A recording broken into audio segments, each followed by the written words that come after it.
In this video, let's see how to add multiple languages to your app. With this localization feature, international users will be able to access your product. First, select the project and go to the Properties panel. Here, select the primary language, the one in which the app has been initially built.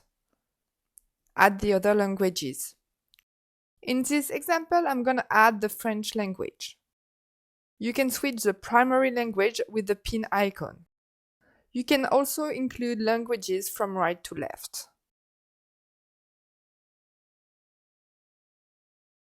Now let's add the translated content.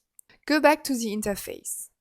Use the flag icon at the bottom right to navigate between languages.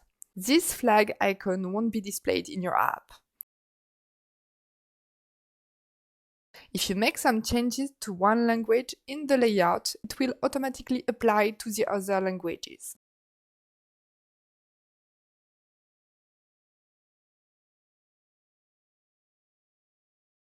You can adapt font size to keep the same layout between languages.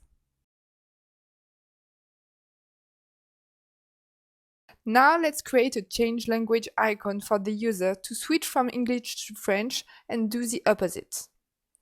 Add it inside the screen or inside a navigation menu in the foreground. Insert a multi-state component that includes one flag per state.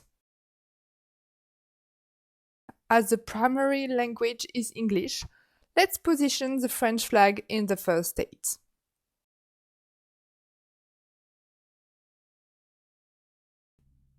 Then, add a new state, including the English flag.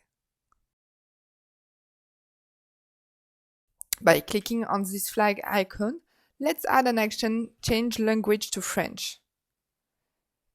Be careful, you need to select the flag itself and not the full component. Don't also forget to add another action to switch this component and display the other flag. Do the same with the other language.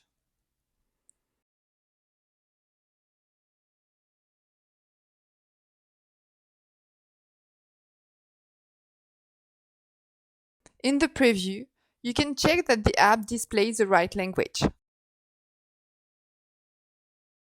Language management automatically works for images and text. If you have multimedia content such as audios or video, you need to do it manually by using one multi-state component for each content. Hope this tutorial has been helpful. Have a great day!